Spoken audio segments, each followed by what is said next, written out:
আমাকে মারবে এমন কোনো বাপের ছেলে এই পৃথিবীতে পয়দা হয়নি। কিন্তু আমরা তো তোমাকে নিজের হাতে সেদিন।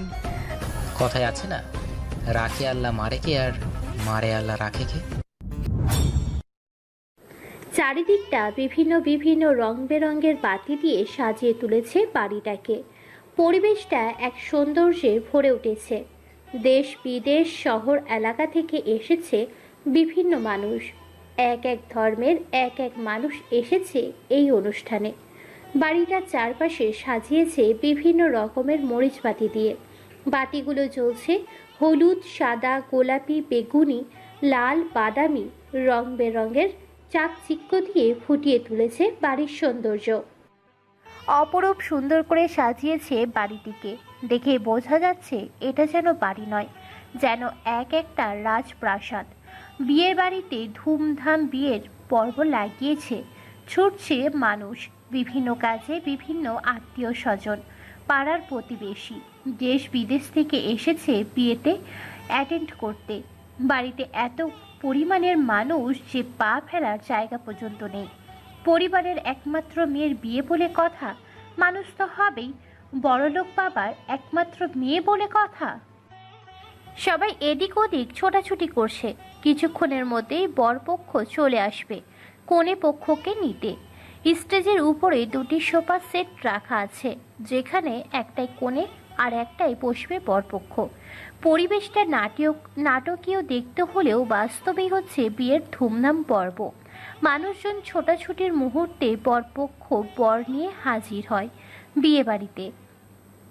সবাই মিলে ভিড় জমিয়েছে বরকে বরণ করবে বলে গেটের সামনে।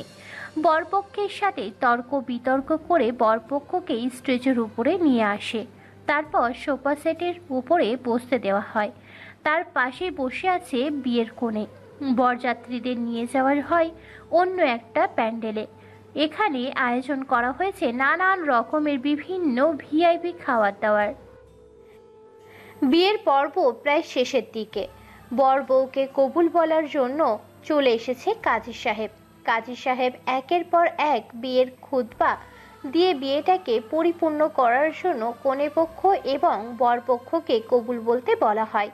ছেলে পক্ষের বর একদমে 3 বার কবুল বলে দেয়। এদিকে কাজী সাহেব বারবার কনে পক্ষের কনেকে কবুল বলতে বলছে, কিন্তু মুখ দিয়ে কোনো কথাই বের হচ্ছে না বিয়ের কনের।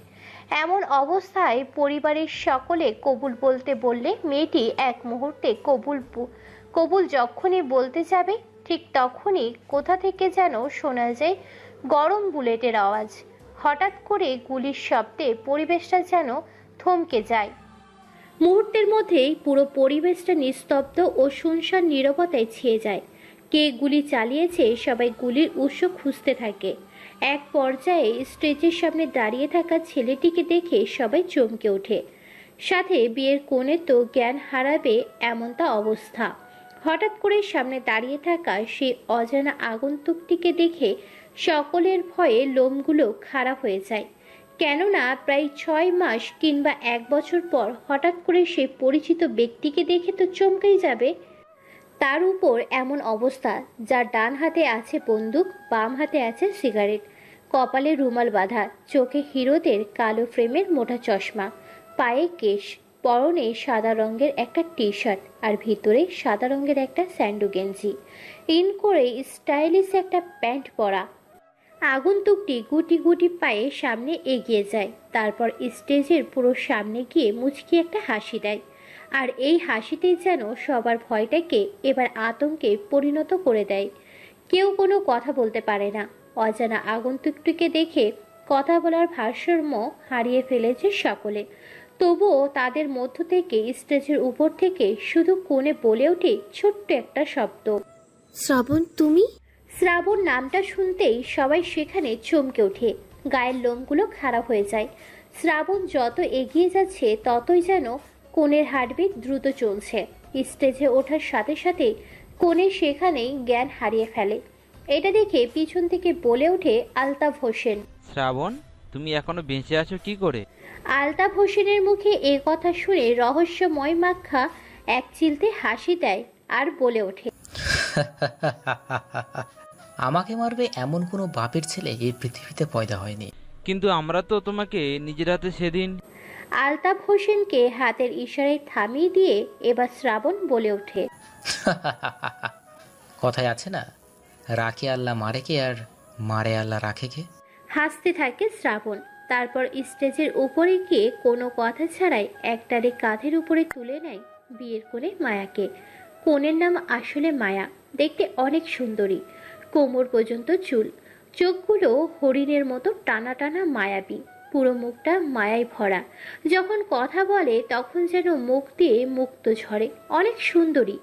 যে কেউ দেখলে শুধু প্রেম নয়, সরাসরি বিয়ে করতে চাইবে। কাঁধে তুলে নিয়ে মুচকি একটা হাসি দিয়ে স্টেজ থেকে নেমে যখনই চলে যেতে নেবে তখনই পেছন থেকে চিৎকার দিয়ে বলে ওঠে, শ্রাবণ, তুমি এখানে? তোমার সাহস হয় কি করে আমার হবু স্ত্রীকে নিয়ে যাওয়ার? কথাটা শুনে এক বাকে সেখান থেকে চলে যায় শ্রাবণ। পিছন থেকে মাথাটা ঘুরিয়ে হালকা মুচকি হেসে বলে ওঠে, কে তোমার হবু স্ত্রী? ভুলে গেলে আমি এখনো বেঁচে আছি। বাবা, এসব কি হচ্ছে? ওকে এখান থেকে চলে যেতে বলো, না হলে কিন্তু ওকে এখানে মেরে আমের বাগানে পুঁতে ফেলবো। সময় আর পরিস্থিতি প্রতিনিয়ত কিন্তু একই সময় আসে না। সময় আর পরিস্থিতি মানুষের মতোই পরিবর্তনশীল। দেখো শ্রাবণ, তুমি কিন্তু কাজটা ভালো করছো না। এর পরিণাম কি হতে পারে তুমি ভাবতে পারছো না।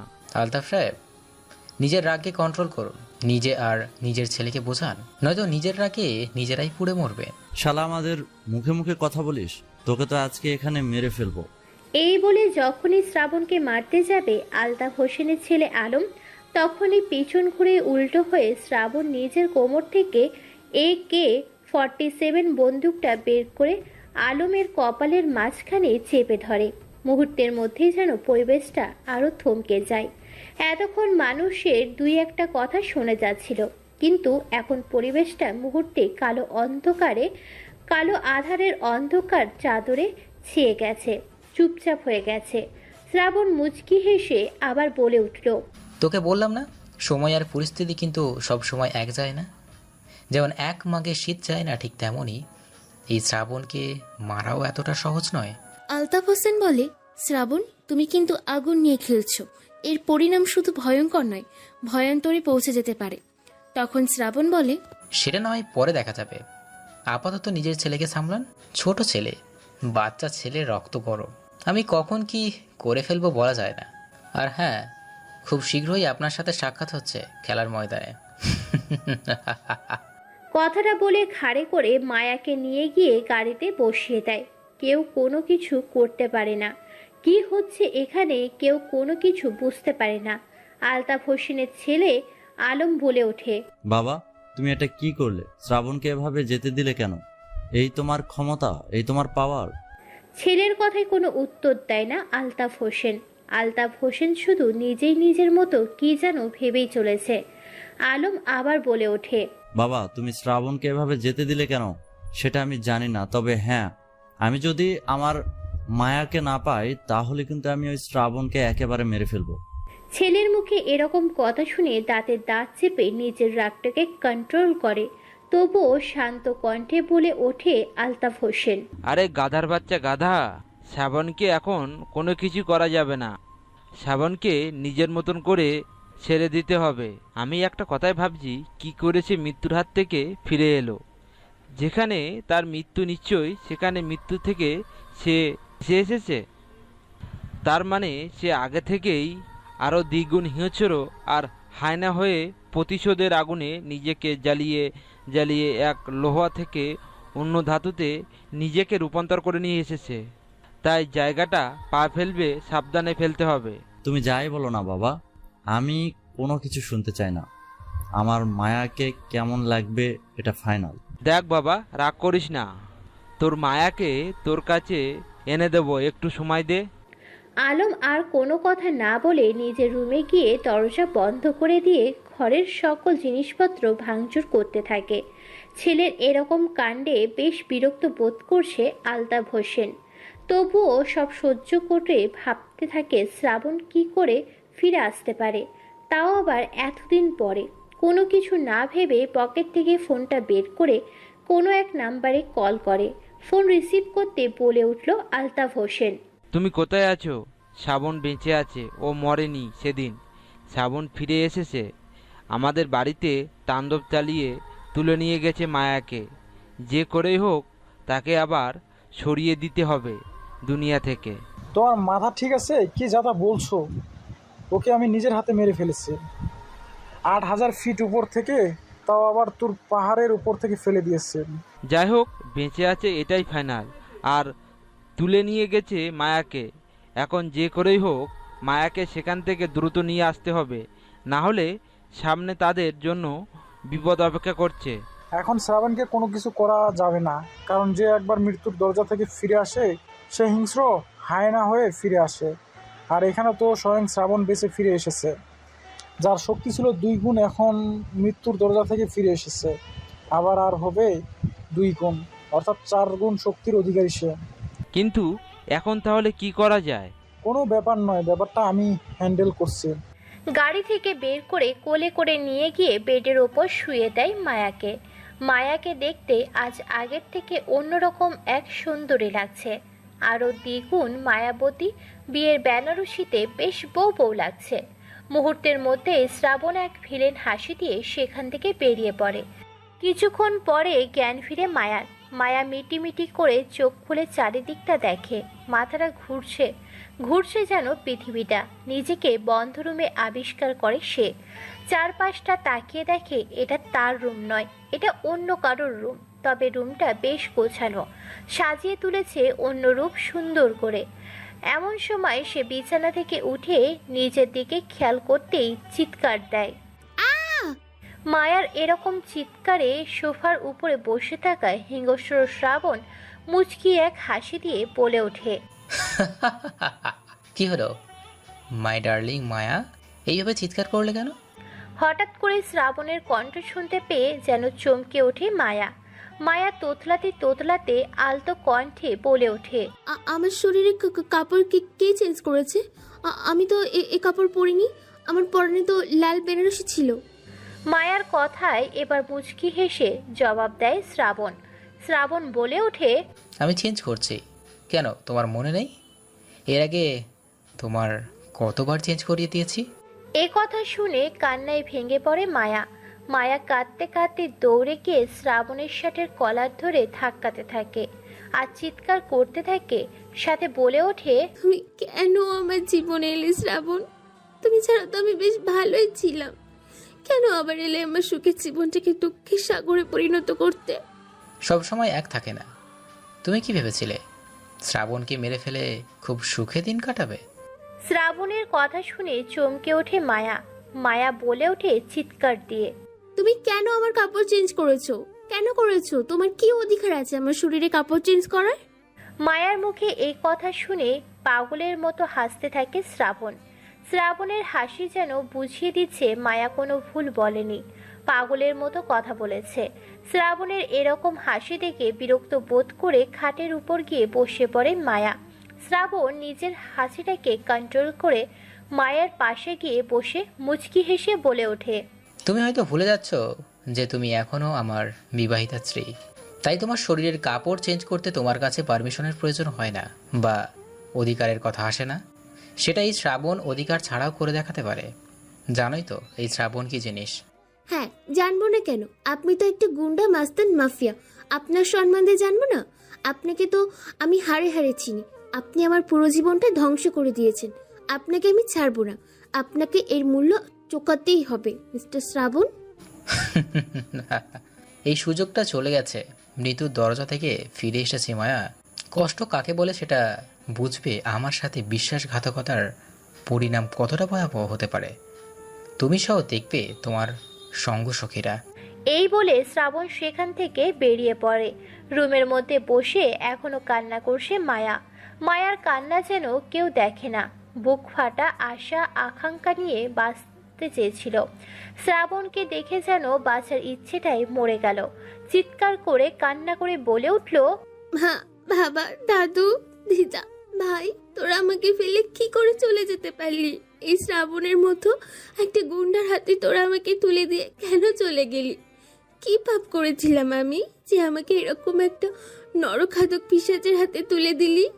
আমি যার বেঁচে থাকার আশা আকাঙ্ক্ষা খুঁজে পাচ্ছি না। শ্রাবণের মতো মানুষের সাথে থাকলে তো এমনিতেই মরে যাব। যাকে দেখলে আমি সারাক্ষণ ভয়ে থাকি, যাকে দেখলে আমি খেতে বসতে ঘুমাতে ভুলে যাই, তার সাথে আমি সারাটা জীবন থাকবো কি করে? কান্না করছে আর নিজের চুলগুলো নিজে নিজে টানতে থাকে। পাগলের মতো করতে থাকে মায়া। হঠাৎ করে দরজা খুলে মায়ার এরকম দৃশ্য দেখে দরজার কাছ থেকে বলে ওঠে শ্রাবণ। এত তাড়াতাড়ি হার মেনে গেলে হবে? কেবল তো শুরু। শ্রাবণ ফিরে এসেছে, মানে তোমার সাথে আরও কি কি হয় শুধু দেখতে থাকো। শ্রাবণ কতটা ভয়ঙ্কর ডেঞ্জারাস সেটা শ্রাবণ ফিরে আসার কারণেই তুমি বুঝতে পারবে। কথাগুলো শুনে দরজার দিকে তাকায় মায়া, তারপর নিজেকে অনেকটা সামলিয়ে নেয়। শ্রাবণ এটা দেখে আবার একটা মুচকি হাসি দিয়ে তার কাছে গিয়ে বসে পড়ে আর বলে ওঠে, এই নাও, সকাল থেকে হয়তো কোনো কিছুই খাওয়া দাওয়া করনি। এখানে তোমার সকল প্রিয় খাবার রাখা আছে, খেয়ে নাও। খাবো না আমি, তোমার খাবার তুমি খাও। আর আমি এমন কোনো মানুষের হাতে খাই না যে কিনা নিজের স্বার্থের জন্য অন্য মানুষদের খুন করে। শ্রাবণ কেমন সেটা তুমি এখনো জানতে পারোনি মায়া। শ্রাবণকে জানতে হলে শ্রাবণের কাছ থেকে দেখতে হয়, আর কাছ থেকে দেখার জন্য শ্রাবণের সাথে মিশতে হয়, আর মেশার জন্য শ্রাবণের মতো কঠিন হৃদয়ের মানুষের সাথে একটা কঠিন হৃদয় লাগে। কথাগুলো বলে আর কোনো কিছু না বলে দরজা খুলে যখন বাইরে চলে যেতে নেবে, তখনই পিছন থেকে শ্রাবণের হাতটা টেনে ধরে মায়া। উল্টো ঘুরে শ্রাবণের শার্টের কলার ধরে চিৎকার করতে করতে বলে ওঠে, শ্রাবণ, তুমি আসলে কে? তোমার পরিচয় কি? কেন আমাদের বাড়িতে এসেছো? কেন আমার পরিবারের মানুষগুলোকে নির্মমভাবে হত্যা করেছো? কি তোমার উদ্দেশ্য? শ্রাবণকে সেটা জানতে দেও না। শ্রাবণ কি করে সেটা ভাবতেও যেও না। শ্রাবণ কি বলে সেটাকে মানতে চেষ্টা করো, তবেই তুমি তোমার আসল প্রশ্নের উত্তর খুঁজে পাবে। এই বলে বাইরে থেকে দরজাটা আটকে দিয়ে বেরিয়ে পড়ে তার অন্য কোনো গন্তব্যবিহীন কাজের উদ্দেশ্যে। এদিকে রাগে শরীর গিজগিজ করছে মায়ার। মায়া নিজের রাগের মাথায় খাবারগুলো ফ্লোরের উপর ছুঁড়ে মারে, সমস্ত খাবার পুরো রুম জুড়ে। কাঁদতে কাঁদতে মায়া সেখানে ঘুমিয়ে যায়। অন্যদিকে শ্রাবণ গাড়ি নিয়ে বেরিয়ে পড়ে, চলে আসে একটা রেস্টুরেন্টে। শ্রাবণকে আবার ফলো করছে কয়েকজন মিলে। শ্রাবণ সেটা বুঝতে পেরে চলে আসে একটা রঙিন রেস্টুরেন্টে, যেখানে কিছু খাবার অর্ডার দেয়। তারপর নিজের পকেট থেকে ফোনটা বের করে কোনো এক নাম্বারে একটা মেসেজ সেন্ড করে। তার ঠিক 9 মিনিটের মাথায় রেস্টুরেন্টের ভিতরে থাকা সেই 5 জন যারা শ্রাবণকে ফলো করছিল তাদেরকে তুলে নিয়ে যায় বেশ কয়েকজন ছেলে মিলে। সবাই সেদিকে হাঁ করে তাকিয়ে আছে। কি হচ্ছে এটা কেউ কোনো কিছু বুঝতে পারে না। পরিবেশটা কিছুক্ষণ নিস্তব্ধ থাকে। রেস্টুরেন্টে খাওয়া দাওয়া শেষ করে পকেট থেকে ফোনটা বের করে বলে ওঠে শ্রাবণ, হ্যালো ম্যাম, যে কাজটা করতে দিয়েছিলেন সেটা হয়েছে তো নাকি? জি শ্রাবণ সাহেব, আপনার কথা মতো আমি সকল পেপার রেডি করছি। এখন শুধু আপনি একটা সই করবেন। আপনার মিসেস মায়া চৌধুরী একটা সই করবে, তাহলে কাগজটা সকল ফর্মালিটি পূরণ হবে। ওকে, ঠিক আছে, আমি আপনার অফিসে যাচ্ছি। ওকে ঠিক আছে শ্রাবণ সাহেব। শ্রাবণ ফোনটা কেটে দিয়ে গাড়ি নিয়ে বেরিয়ে পড়ে গন্তব্যের উদ্দেশ্যে। অফিসে পৌঁছে গিয়ে ভিতরে প্রবেশ করার সাথে সাথে সেই মহিলা উকিলটি বলে ওঠে, এখানে আপনার সকল কাগজপত্র, সম্পত্তি এবং আপনাদের রেজিস্ট্রেশন পেপার সবকিছু করে দেওয়া আছে। শুধু এই কয়েক জায়গায় ওনার সিগনেচার নেবেন, তাহলে হয়ে যাবে। ওকে, ঠিক আছে ম্যাম, তাহলে আমি এখন আসি, প্রয়োজনে আপনি চলে আসবেন। ওকে ঠিক আছে শ্রাবণ সাহেব। আবার বেরিয়ে পড়ে বাড়ির উদ্দেশ্যে। অন্যদিকে ঘুমিয়ে আছে এখনো মায়া। মায়াকে বিয়ে করতে পারেনি বলে আলতাফ হোসেনের ছেলে আলম নিজের রুমে বসে একের পর এক মদ খেয়ে চলেছে। পুরো রুমটা কাচের বোতল এবং কাঁচ দিয়ে ভেঙে ফ্লোরটা সাদা করে ফেলেছে। নিজের চোখে ছেলের এরকম কষ্ট যেন আর সহ্য করতে পারছে না আলতাফ হোসেন। আলতাফ হোসেনের ছোট ভাই হচ্ছে মির্জা, যে বর্তমানে ঢাকায় কোনো এক শহরে থাকে। মির্জা আর আলতাফ সাহেব মিলে শ্রাবণের সাথে গেম খেলেছে, যে গেম খেলার কারণে আজকে তাদের পরিণতিটা পরিমাণে রূপান্তরিত হয়েছে। না হয়েছে এপার, না হচ্ছে ওপার, মাঝখানে আটকা পড়ে আছে তাদের সম্পর্কগুলো। বাড়িতে পৌঁছে যায় কিছুক্ষণের মধ্যে শ্রাবণ। বাড়িতে পৌঁছে গিয়ে সিকিউরিটি গার্ডটাকে বলে ওঠে, সম্পূর্ণ খেয়াল নিয়েছো তো? শ্রাবণের কথা শুনে এবার তার দলের মেয়ে গার্ডটা বলে ওঠে, না বস, তেমন কেউ আসেনি, শুধু একটা ছেলে এসেছিল যে এখানে এসে পাগলামো করছিল আর বারবার ভেতরে ঢোকার চেষ্টা করছিল। আমরা অনেক বাধা দিয়েছি, আমাদের মেরে ফেলার হুমকি দিয়েছে। ছেলেটা সম্ভবত আলতাফ হোসেনের ছেলে আলম। গুড, খুব ভালো করেছো। আমার অনুমতি ছাড়া যেন একটা পিঁপড়ে পর্যন্ত বাড়ির চার দেওয়ালে প্রবেশ করতে না পারে। ওকে বস, ঠিক আছে। তারপর বাড়ির ভিতরে প্রবেশ করে রুমের ভিতরে যায়। রুমটা বন্ধ করে রাখা আছে মায়াকে। বাড়ির সৌন্দর্য আর বাড়িটা কত কোটি কত বিলিয়ন টাকা হতে পারে সে ধারণা দিতে গেলে প্রায় গল্পটাই শেষ হয়ে যাবে। বাড়িটা বাইরে থেকে যেমন তেমন, ভিতরটা অপরূপ সুন্দর করে সাজিয়ে গুছিয়ে তুলেছে এই বাড়ির বড় কর্তা মমতাজ আলী। বাড়ির এক একটা জিনিস যেন লাখের উপরে কেনা। সর্বমোট বাইরেটা প্রায় 21 কোটি টাকা, জিনিসপত্র সহ মিনিমাম 31 থেকে 35 কোটি টাকা হবে। বাড়িটা যেন একটা রাজপ্রাসাদ। বড় বড় নেতা এই বাড়িতে থাকে। এই বাড়ির ভিতর দিয়ে যেন একটি পিঁপড়েও প্রবেশ করতে পারবে না, কেননা এর কাজগুলো এত নিখুঁত ও পাটি করে তৈরি করা হয়েছে যা বলার বাহিরে। মমতাজ আলী খুব কড়া মনের ছিলেন, কিন্তু শেষ পর্যন্ত নিজের পরিবারকে রক্ষা করতে পারেননি তিনি। সেই ঘটে যাওয়ার কালো রাতের ঘটনা আজও মনে পড়লে মায়া চিৎকার দিয়ে ওঠে। রুমের মধ্যে প্রবেশ করে শ্রাবণ দেখে মায়ার পেটের উপর থেকে শাড়ির আঁচলটা সরে গেছে। নাভির উপরে ছোট্ট একটা তিল। তিলটা যেন একটা ছেলেকে আকর্ষণ করার জন্য যথেষ্ট। পেটটা ভীষণ রকমের ফর্সা, বুক থেকে পেট পর্যন্ত স্পষ্ট দেখা যাচ্ছে। ঘোর লাগা এক মায়ায় তাকিয়ে আছে শ্রাবণ। মনে হচ্ছে শ্রাবণের যেন এখনই তাকে আপন করে কাছে টেনে নেয়। হঠাৎ করে ব্যাত্তব মশা হাতে কামড় দেওয়ার সাথে সাথে শ্রাবণের ঘোর কেটে যায়। শ্রাবণ নিজের মনে বলে ওঠে, ছি ছি ছি, এই আমি এখন কি করতে যাচ্ছিলাম? শ্রাবণ, নিজেকে কন্ট্রোল কর। কোনো মেয়ে বা কোনো নারীর পাল্লায় নিজেকে ফেলিস না, জীবনটা ধ্বংস হয়ে যাবে। নিজেকে কন্ট্রোল করতে শেখ বেটা। এই বলে যখনই মাথা ঘুরিয়েছে আবার চোখ যায় তার পেটের উপরে, সে নাভির তিলটার উপরে। এবার যেন আর নিজেকে কন্ট্রোল করতে পারে না শ্রাবণ। গুটি গুটি পায়ে এগিয়ে গিয়ে মায়া সেই ফর্সা পেটের নাভির উপরে তিলটাতে একটা চুমু খায়। সাথে সাথে ঠান্ডা তরল কোনো কিছু ছোঁয়া পেয়ে ঘুম ভেঙে যায় মায়ার। মায়া দেখে শ্রাবণ তার পেটে চুমু খাচ্ছে। মায়া এটা দেখে শ্রাবণকে একটা ধাক্কা দেয় আর চিৎকার দিয়ে বলে ওঠে, ছি শ্রাবণ, ছি। এতদিন জানতাম আপনার রক্তের নেশা ছিল, কিন্তু এখন যে তার সাথে নতুন কোনো নেশা যোগ করেছ ভাবতে পারিনি। তা কবে থেকে মেয়েদেরকে ভোগ করার নেশা আপনার ভিতরে জাগলো শুনি? শ্রাবণ হঠাৎ করে মায়ার এরকম কথা শুনে বাকরুদ্ধ হয়ে যায়। কি বলবে ভেবে পায় না। মায়া আবার বলে ওঠে, শ্রাবণ, আপনি যদি আমার উপর কোনো রকম জোর খাটান তাহলে কিন্তু আমি নিজেকে শেষ করে দেব। মায়ার মুখে এরকম কথা শুনে হঠাৎ করে শ্রাবণ মায়ার গালে দুটো থাপ্পড় মারে। থাপ্পড় খেয়ে বিছানায় পড়ে যায় মায়া। সাথে সাথে মায়া কান্না শুরু করে দেয়। শ্রাবণের হঠাৎ করে রাগ উঠে যায় পুরনো দিনের একটা কথা মনে পড়তেই। মায়াকে খাটের সাথে চেপে ধরে মায়ার উপরে উঠে নিজের দুটো ঠোঁট চার ঠোঁটে রূপান্তরিত করে দেয়। পাগলের মতো মায়ার ঠোঁট দুটোকে চুষতে থাকে শ্রাবণ।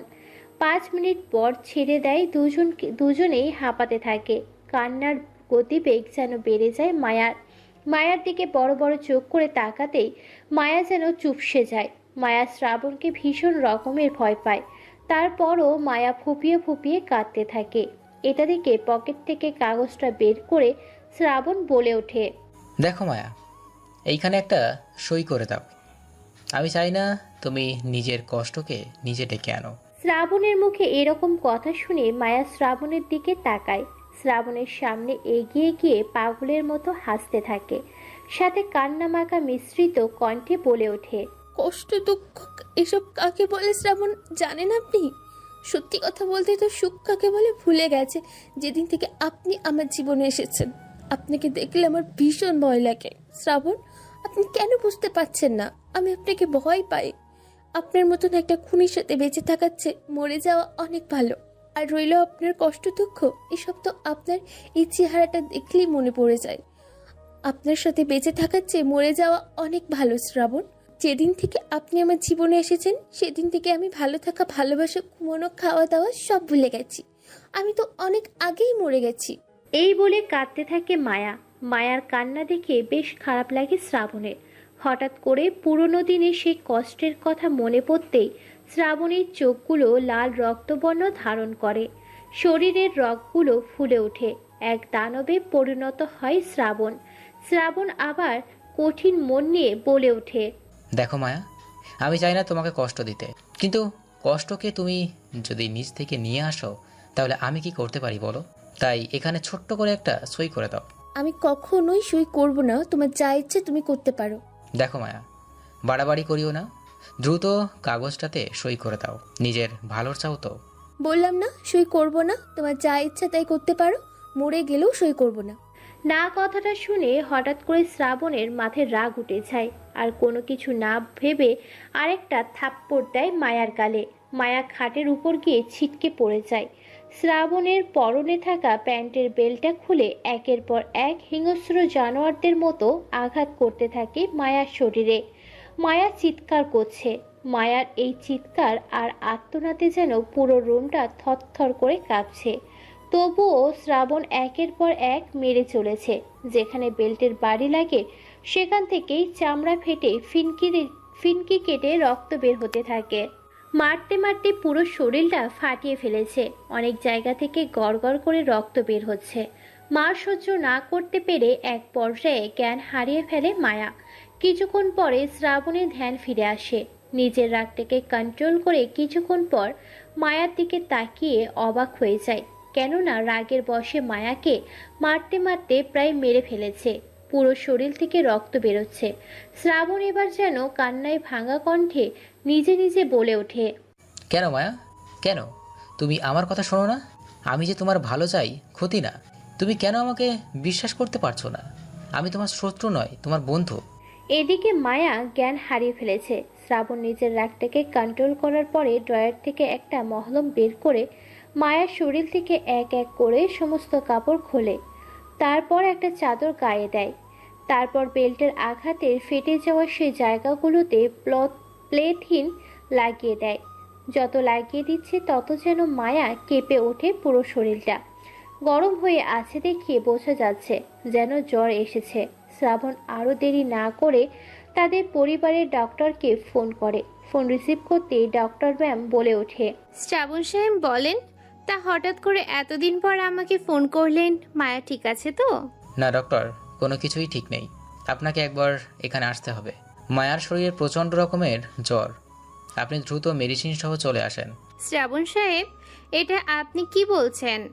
মায়ের শরীরে প্রচন্ড রকমের জ্বর এসেছে আর আপনি আমাকে এখন ফোন দিচ্ছেন? হ্যাঁ ডক্টর, পরিস্থিতি বোঝার চেষ্টা করুন, দ্রুত চলে আসুন।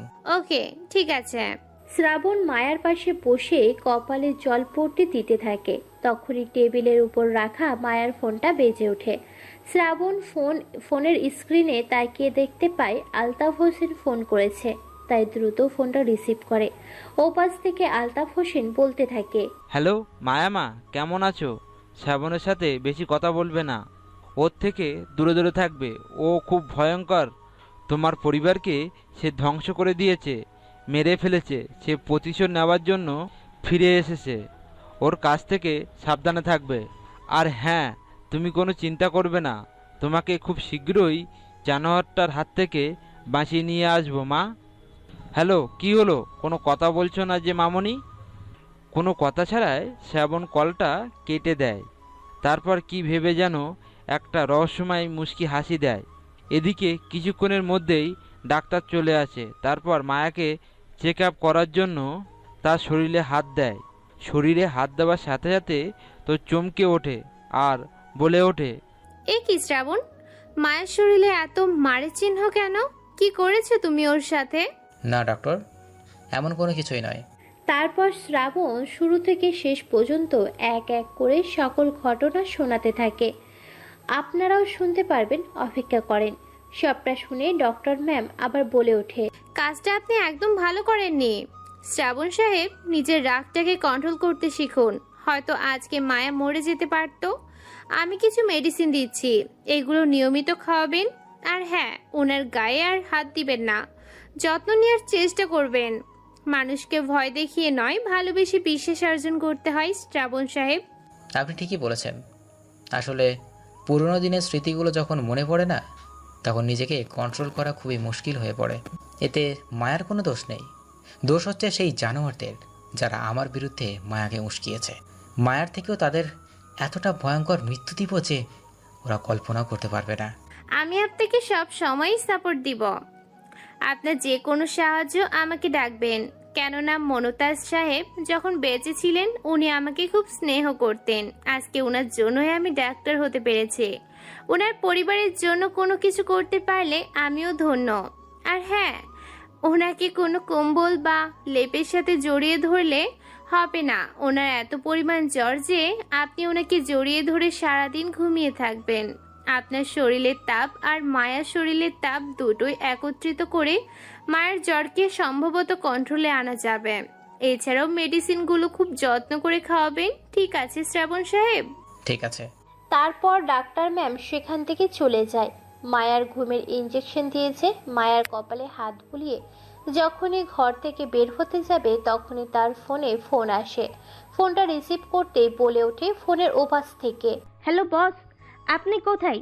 জানোয়ারটাকে তুলে এনেছি, গোডাউনের চেয়ারের সাথে বেঁধে রেখেছি, চারপাশে আগুন জ্বালিয়ে দিয়েছি। আপনি আসবেন না? যাব। তোমরা সব কিছু আমার তৈরি করে রেখো। যাওয়ার সাথে সাথে তার মুখ থেকে আমি সমস্ত কথা শুনতে চাই। ওকে বস, ঠিক আছে, আমরা সব কিছু রেডি করছি। ওকে। তারপর কল কেটে দিয়ে বেরিয়ে পড়ে সেই অজানা গুপ্ত ঘরের উদ্দেশ্যে, যে ঘরটা আজও অজানা, আজও ধোঁয়াশায়। শুধু রয়ে গেছে কিছু অজানা কিছু কথা, যেটা শুধু কালো এক ছায়া।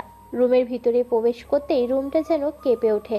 শ্রাবণের উপস্থিতি যেন ভয়ের আওয়াজ জানান দিচ্ছে রুমের মধ্যে প্রবেশ করার সাথে সাথে। শ্রাবণ গামলায় এক মগ পানি নিয়ে ছেটা দেয় ছেলেটির মুখে। চামড়াগুলো যেন খসে পড়তে থাকে। হঠাৎ করে ছেলেটি এক ভয়ঙ্কর চিৎকার দিয়ে ওঠে। রুমের ভিতরে উপস্থিত আছে প্রায় 20 থেকে 25 জনের মতো ছেলে মেয়ে। সবগুলো হচ্ছে কালো গ্যাংয়ের ছেলে মেয়ে।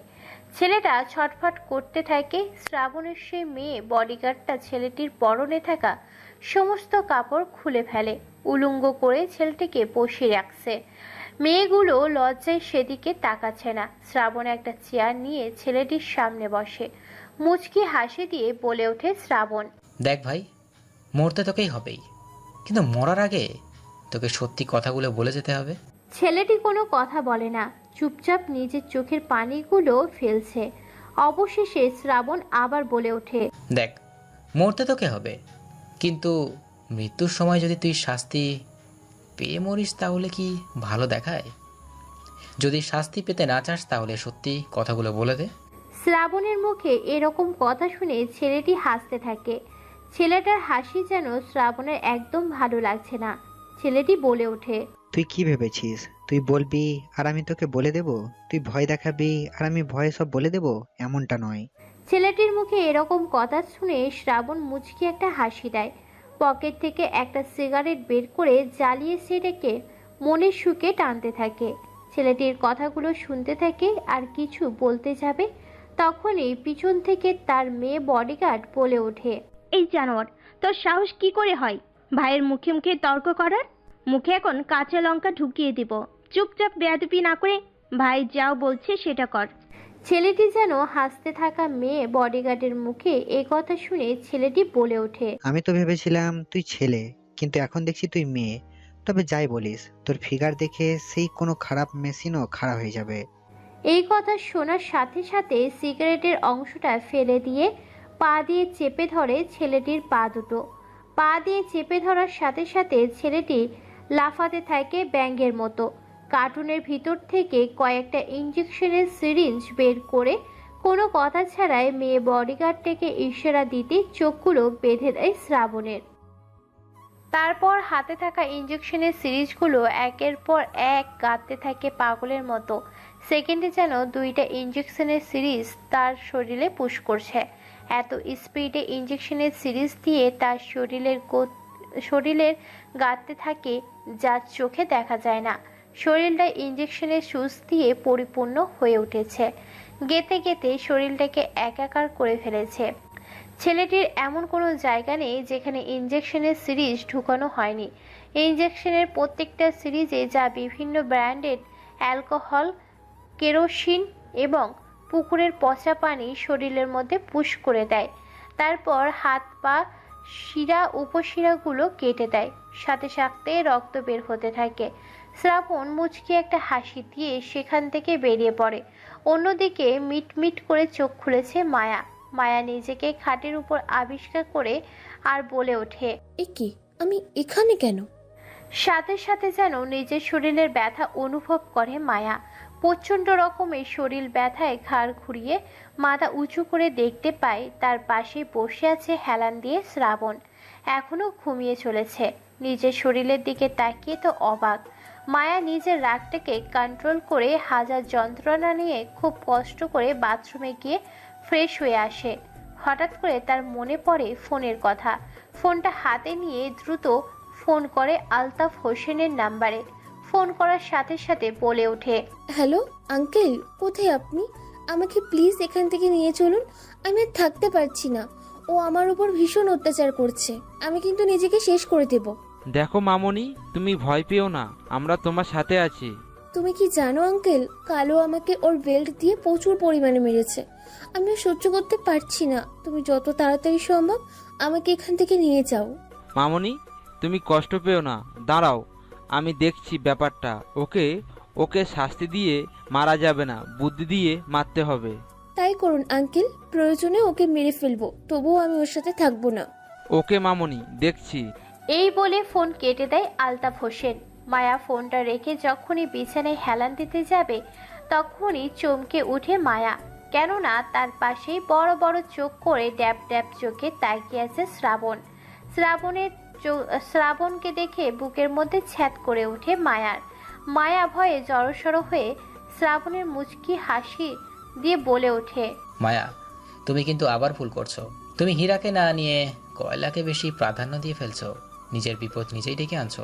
শ্রাবণের কথা শুনে মায়া আর এক মুচকি হাসি দেয়। এবার মায়া মুচকি হেসে বলে ওঠে শ্রাবণের উদ্দেশ্যে, কি যে বলেন না শ্রাবণ, আমার কাছে আপনার থেকে কি আর কোনো বড় বিপদ আছে? আমার অনুমতি ছাড়া এই বাড়িতে কেউ ঢুকতে পারবে না। আর আমার অনুমতি ছাড়া তুমি বাইরে কারোর সাথে যোগাযোগ করতে পারবে না। এই ফোনটা আমার কাছে থাকুক। আমার ফোন আমার কাছে থাকবে। আমি আমার ফোন কাউকে দিতে পারবো না। কথা বাড়িয়ে ঝামেলা তৈরি করিও না। দিব না মানে দিব না, যা ইচ্ছা তাই করেন। ওকে, রেখে দাও। এরপর শ্রাবণ সেখান থেকে বেরিয়ে পড়ে। দরজার বাহিরে মহিলা বডিগার্ডের মাধ্যমে খাবার পাঠিয়ে দেয় রুমের ভিতর। খাবো না, কিন্তু ক্ষুধা লেগেছে অনেক মায়া। তবুও খেয়ে ফেলে মায়ার দিকে। আলতাফ হোসেনের প্ল্যান বানাতে থাকে তার ভাই মির্জার সাথে কি করে মায়াকে নিজের হাতে পাবে। উপস্থিত থাকা মির্জা সাহেব বলে ওঠে, ভাই, শ্রাবণের দুর্বলতা খুঁজতে থাকো। প্রত্যেক মানুষের দুর্বলতা থাকে। শ্রাবণের দুর্বলতা কি সেটা খুঁজে বের করো। আজকে প্রায় 2 বছর হতে চললো, এখনো খুঁজে বের করতে পারোনি কে এই শ্রাবণ, কোথা থেকে এসেছে এই চৌধুরী বাড়িতে, আর তার দুর্বলতাকে খুঁজে বের করতে পারোনি তুমি কিভাবে? ওর বিষয়ে যে ছেলেটাকে খবর আনতে পাঠিয়েছিলাম সেই ছেলেটা নিখোঁজ। সম্ভবত শ্রাবণ তাকে মেরে ফেলেছে। হয়তো বা। তাদের দুই ভাইয়ের কথার মাঝখানে এসে উপস্থিত হয় তাদের ছেলে ও ভাতিজা। আলম শিকদার বলে ওঠে, বাবা, আমি তোমায় বলেছিলাম যে এখান থেকে আমরা অনেক দূরে চলে যাই, কিন্তু তুমি যেতে দিলে না। এখন বিপদ সামলাও। ছেলেকে দেখে ছেলের কথায় কোনো কান না দিয়ে দুই ভাই নিজেদের মতো কথা বলতে থাকে। আলম আবার বলে ওঠে, বাবা, আমি যদি মায়াকে না পাই তাহলে কিন্তু আমি নিজেকে শেষ করে দেব। না পাবে তুমি সম্পত্তি, আর না পাবে তুমি তোমার ছেলেকে। যা করবে দ্রুত করো। প্রয়োজন হয়েছে শ্রাবণকে আমি মেরে ফেলবো, তবু আমার মায়াকে চাই।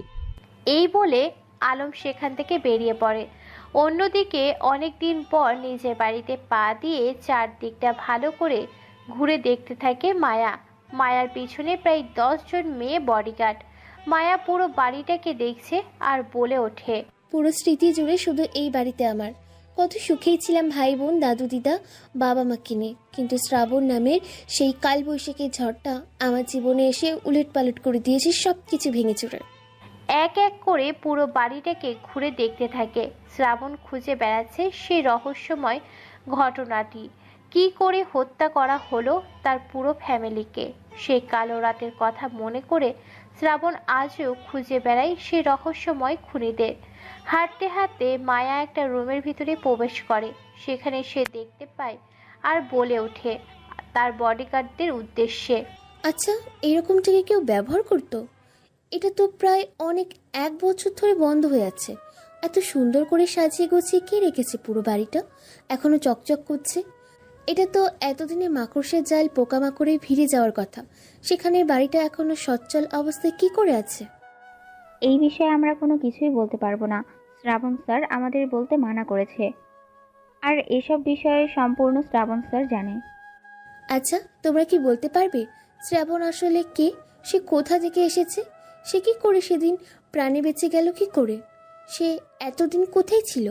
আর সে কি করে জানলো যে আজকে আমরা বিয়ে করতে চলেছি আর আমি আঙ্কেলের বাড়িতে আছি? সরি ম্যাম, আসলে এই বিষয়ে আমরা তেমন কিছুই জানি না। শ্রাবণ আসলে একজন মাফিয়া নয় এটা বলতে পারি, তবে উনি একজন। কথাগুলো বলতে গিয়ে থেমে যায় মহিলা বডিগার্ড। মায়া ভুরু কুঁচকে সেদিকে তাকায়। কি বলতে গিয়ে থেমে গেল সেটা জানার জন্য মায়া কৌতূহল নিয়ে আবার বলে ওঠে, আচ্ছা, তুমি কি বলতে গিয়ে থেমে গেলে? শ্রাবণ আসলে কে? সত্যি করে বলো, ওর পরিচয় কি? কোথা থেকে এসেছে এই শ্রাবণ? মহিলা বডিগার্ডটি আরো কিছু বলতে যাবে, কিন্তু তার আগে পিছন থেকে পুরুষালী কণ্ঠে কেউ একজন মুচকি হেসে বলে ওঠে, আমি তো আগেই বলেছি মায়া, সময় হলে সবটা জানতে পারবে। সময়ের আগে আমার পরিচয় খুঁজতে গেলে নিজেকে হারিয়ে ফেলবে রহস্যময় সেই গোলক ধাঁধার ভিতরে। সব কিছু তোমার সামনে রাখা আছে, শুধু পৃষ্ঠাগুলো উল্টে পাল্টে তোমায় দেখতে হবে। ধাঁধার সূত্র বইয়ের অঙ্কন ছবি শুধু তোমাকে মেলাতে হবে, তবেই তুমি তোমার ফ্যামিলিকে ফিরে পেতে পারো। কথাগুলো বলে সেখান থেকে বেরিয়ে পড়ে শ্রাবণ। শ্রাবণের পিছনে আরো 10টা গাড়ি বেরিয়ে পড়ে। শ্রাবণ গাড়িগুলো নিয়ে প্রায় শহরের শেষ প্রান্তে চলে এসেছে। সেখানে দেখতে পায় একটি ফ্যাক্টরি। ফ্যাক্টরিতে কোনো রকম পারমিশন ছাড়া পুরো দলকে নিয়ে ভিতরে ঢোকে। সেখানে ঢুকে দেখতে পায় বেআইনি অস্ত্রসহ বিভিন্ন রকম বেআইনি কার্যক্রম সেখানে করা হচ্ছে। কোনো কথা ছাড়াই শ্রাবণ বলে ওঠে, পুরো ফ্যাক্টরিটা সিল করে দাও। যারা যারা মাতব্বরি করবে তাদের জবানবন্দি নিয়ে এই লাভার আগুনে তাদের ফেলে দেবে। শ্রাবণের কথা মতো দ্রুত তারা কাজ করে। যারা পালিয়ে যাচ্ছিল তাদেরকে গুলি করে সেখানেই মেরে ফেলে। আগুনের লাভার ভিতর আসলে সেখানে বন্দুক, বুলেট, বিভিন্ন প্রকার বোম, গুলি এইসব চোরের কারবারির কাজ করছিল ফ্যাক্টরিতে, যেগুলো সরকারের অনুমতি ছাড়া। আর এই ফ্যাক্টরির মালিক হচ্ছে মির্জা সাহেব। মুচকি হাসি দিয়ে সেখান থেকে বেরিয়ে পড়ে। কিছুক্ষণ পরে মির্জা সাহেবের ফোনে রং নাম্বার থেকে কেউ একজন কল করে বলে ওঠে, মির্জা সাহেব, কি অবস্থা আপনার? প্রথম উপার্জনের ধাপ সবেমাত্র বন্ধ করলাম। নিজেকে বাঁচতে চাইলে আন্ডারগ্রাউন্ডে চলে যান, নয়তো প্যান্টটা খুলে আর প্যান্টটা পরার সময় পাবেন না। কথাটা বলে ফোন কেটে দেয়। কথাটা শুনে সোফার উপর ধপ করে বসে পড়ে মির্জা সাহেব। মির্জা সাহেবের এমন অবস্থা দেখে আলতাফ হোসেন বলে ওঠে, কি হয়েছে ভাই, তুমি এমন করছো কেন? আরে চুপ শালা বলদ, তোর দ্বারা কিচ্ছু হবে না। তোরা শুধু নিতে জানিস, দিতে জানিস না। আজ এটা চাই ওটা চাই, আজ মাঘির কাছে যাব, আজ মাঘির কাছে যাব, কালকে মদ খাবো, ফুর্তি করব। এক এক দিন এক এক রকমভাবে আমার কাছ থেকে টাকা নিস। এদিকে তোরা খেয়াল রেখেছিস আমাদের যে বেআইনি কোম্পানিটা ছিল সেটা ফ্যাক্টরিটা বন্ধ করে দিয়েছে কেউ একজন। কথাটা শুনে চমকে যায় আলতাফ হোসেন। শ্রাবণ রুমের মধ্যে বসে ব্ল্যাক কালারের একটা সিগারেট খাচ্ছে। সামনে রাখা আছে অসংখ্য রাস্তার ম্যাপ ও কিছু ঘটনার ফুটেজ, যেগুলোকে কয়েকজন সফটওয়্যার ইঞ্জিনিয়ার এবং শ্রাবণ নিজে একসাথে মিলাচ্ছে। অন্যদিকে যে করে হোক শ্রাবণের বলা সেই কথাগুলোকে আমি খুঁজে বের করতে হবে। কেন সে আমায় এই কথাগুলো বলল? ফিরে পেলেও পেতে পারি আমার পরিবারকে। এর দ্বারা সে কি বুঝিয়েছে? আদৌ আমার বাবা মা মরেছে তো? আমার ফ্যামিলি আবার বেঁচে নেই তো? ও মাই গড, শ্রাবণকে আমায় ফলো করতে হবে। আচ্ছা, কে এই শ্রাবণ? নিশ্চয়ই আপনাদের জানার ইচ্ছে করছে। অবশ্যই জানাবো। চলুন তাহলে শ্রাবণের পরিচয়টা দিয়ে দিই। গল্পের শেষ মুহূর্তে শ্রাবণ এমন একজন যে দেশ ও দেশের বাহিরে খ্যাতি ও পরিচয় দিয়ে সুফল একজন সাফল্য ব্যক্তি। তার পরিচয় খুঁজতে যাওয়া মানে নিজেকে কুমিরের সামনে ফেলা। শ্রাবণের পরিচয় কেউ জানতে গেলে মৃত্যুটা তার জন্য নিশ্চিত হবে, এইটুকু গ্যারান্টি দিতে পারি। মন্তাজ চৌধুরীর বিশালবহুল বাড়ির প্রায় হাজার হাজার billion billion million million crore crore টাকার মালিক। এত পরিমাণ তাদের টাকা যে তারা বলতে ভুলে যায় কোথায় কোন ব্যাংকে কতগুলো টাকা রাখা আছে। এক বাক্যে সারা বিশ্বের মানুষ চেনেন মন্তাজ চৌধুরীকে। কে না তার বিজনেস, প্রপার্টি এবং সফলতা শুধু বাইরের জগতে নয়, ইতিহাসের জগতে, বইয়ের জগতে এবং বাস্তব প্রশিক্ষণের মাধ্যমে। কথাই আছে না, যার যত বেশি সম্পদ তার তত বেশি টেনশন, আর যার এই সম্পদ নেই তার নেই টেনশন। মন্তাজ চৌধুরী পুরো পরিবারকে নিয়ে বেশ সুখে আছে, কিন্তু সুখটা বেশি দিন টিকল না। মন্তাজ চৌধুরী বুঝে গিয়েছে তার ফ্যামিলির উপরে আক্রমণ হতে পারে হামলা। একটা রোড অ্যাক্সিডেন্টে তার পরিবারের কয়েকজন সদস্য মারা যায়। সে থেকে লোকপতি 5 জন করে বডিগার্ড ঠিক করে রেখেছেন, যে যখন বাইরে যায় তার সাথে বাহিরের 5 জন করে যায়। অনেক দিন পরে বাড়িতে একটা বিশালবহুল পার্টি রেখেছেন মন্তাজ সাহেব। দেশ বিদেশ, আত্মীয় স্বজন, পাড়ার প্রতিবেশী, অফিস কর্মচারীরা এবং বিজনেসম্যানেরা এসেছে বাড়িতে নিজের একমাত্র নাতনির বার্থডের পার্টিতে। হইচয়ে মাতিয়ে তুলেছে পুরো বাড়িটাকে। বেঁচে আছে শুধু মায়ার বাবা মা, দাদু দিদা এবং মায়ার ছোট্ট একটি ভাই। তাছাড়া পুরো বাড়িটাকে কোনো এক অজানা রহস্যে গ্রাস করে নিয়েছে। রোড অ্যাক্সিডেন্টে তাদের ফ্যামিলি আরও কিছু সদস্য কবর দেশে তলিয়ে গেছে। চারিদিকে ছোট্ট ছোট বাচ্চারা ছোটাছুটি করে খেলাধুলা করছে, কেউ গল্পগুজব করছে, কেউ নাচ গানে মেতে আছে, কেউ হাসাহাসি করছে, কেউ পার্টিটাকে আরও মাতিয়ে তোলার জন্য বিভিন্ন কাজে দৌড়াদৌড়ি করছে। কেক কাটার সময় হয়ে গেছে। মন্তাজ চৌধুরী বলে ওঠে, লেডিস অ্যান্ড জেন্টলম্যান, দূর দূরান্ত থেকে আসা আমার প্রিয় শুভাকাঙ্ক্ষী ব্যবসায়ী ভাই ও বোনেরা, পাড়া প্রতিবেশী সহ আমার কাছের আত্মীয় স্বজন এবং আমার অফিস কর্মচারী ব্যক্তিবর্গ, আমি মমতাজ আলী, চৌধুরী গ্রুপ অফ ইন্ডাস্ট্রির একমাত্র মালিক। দেশ বিদেশে সহ সারা বিশ্বে আমাদের কোম্পানি নাম্বার 1 এবং 1 নম্বর স্থানে আছে। শুরুতে এই উপলক্ষে আজকে এই পার্টি, তার সাথে কেন্দ্র করে আমার একমাত্র বড় নাতনি মায়ার জন্মদিন। তাই আপনাদের দেশ বিদেশে দেশান্তর থেকে নেমন্তন্ন করে আনা হয়েছে। দেরি না করে অল্প সময়ের মধ্যেই আমরা কেক কাটবো। দাদুভাই, এইদিকে এগিয়ে এসো। এই নাও দাদুভাই, কেক কাটো। দাদু, আমি কেক কাটবো, একটা শর্তে। আমাকে কিন্তু অনেকগুলো গিফট দিতে হবে। আর হ্যাঁ, আমরা ঘুরতে যাব। এই বাড়িতে থাকতে থাকতে বোরিং হয়ে গেছি। শুভ আর আমি প্ল্যান করেছি আমরা এবারে ব্যাঙ্গালোরে যাব ঘুরতে। না গেলে কিন্তু আমি কেক কাটবো না। ওকে, ঠিক আছে দাদুভাই, তুমি যেখানে ঘুরতে যেতে চাইবে তোমাকে সেখানেই নিয়ে যাব। ওকে দাদু। এরপর তারা কেক কাটে। কেক কাটার পরে একে একে সকল অতিথিকে কেকের কিছুটা অংশ করে সকলকে খেতে দেয়। সকলে বিভিন্ন রকমের বক্স এনেছে। এত পরিমাণ গিফট পেয়েছে যা একটা রুম পার হয়ে অন্য রুমে রাখা হচ্ছে। প্রায় খাওয়া দাওয়ার পর্ব শেষ।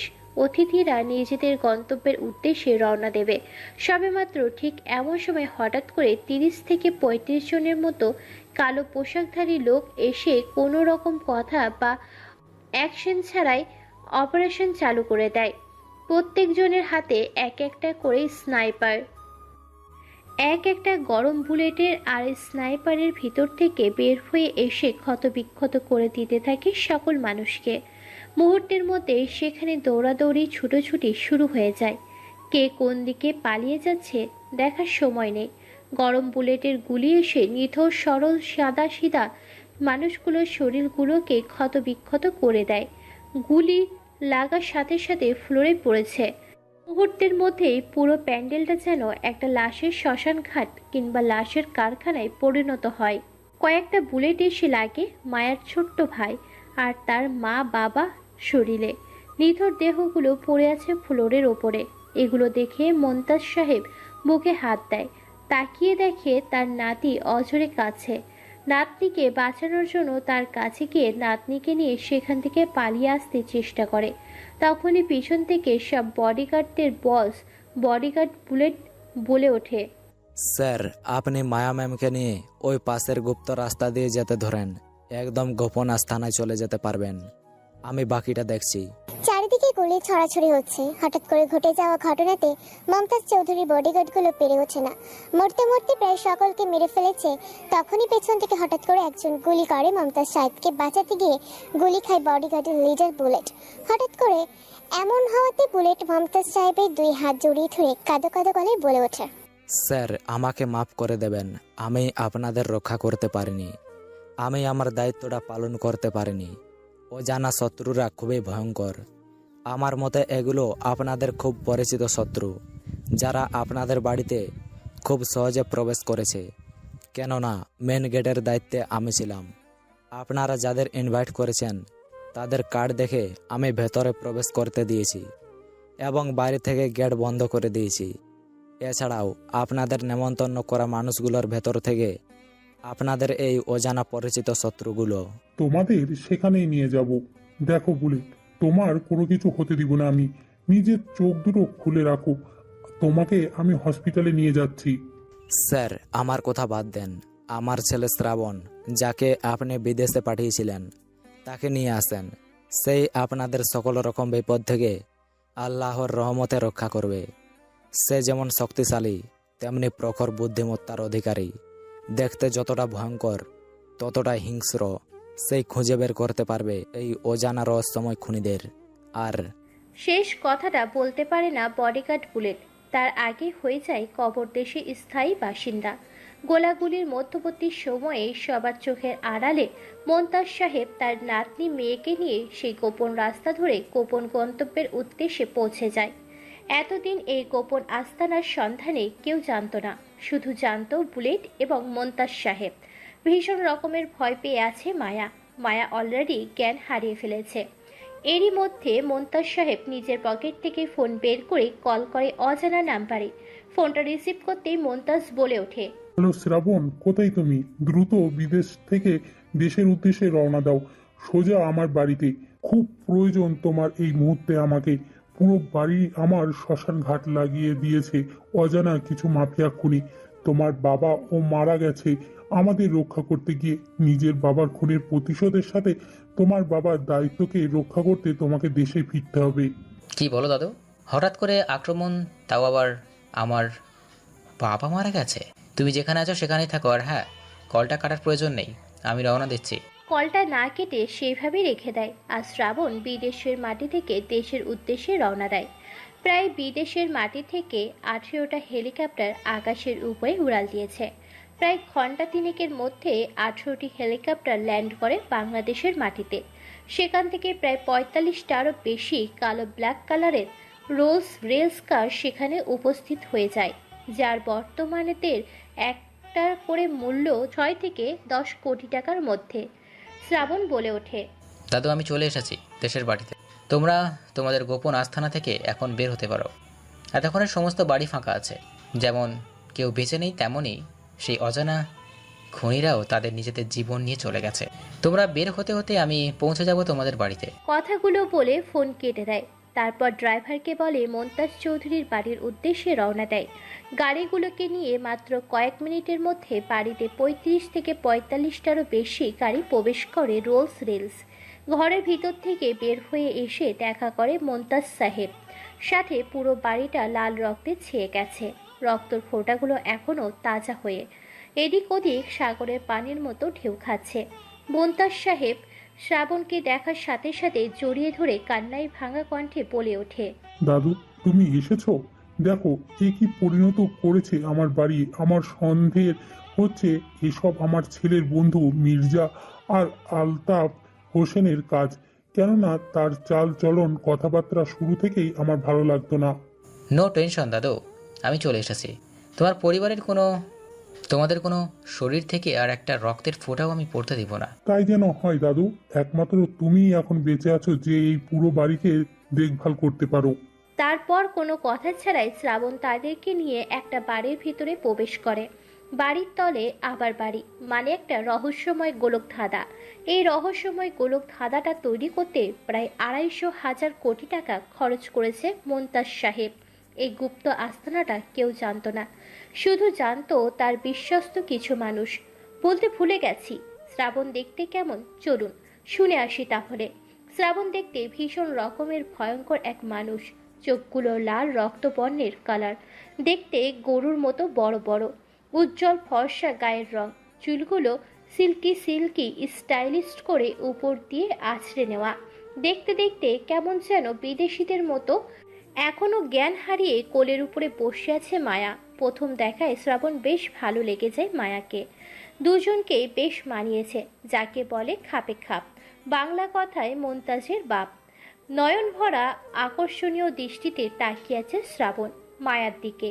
এইটা দেখে মুচকি একটা হাসি দিয়ে মোন্তাজ সাহেব বলে ওঠে, কি দাদু ভাই, চোখের পাতা ফেলবে নাকি একভাবে তাকিয়ে থাকবে আমার এই সুন্দর নাতনির দিকে? তা কতক্ষণ ধরে কি দেখবে?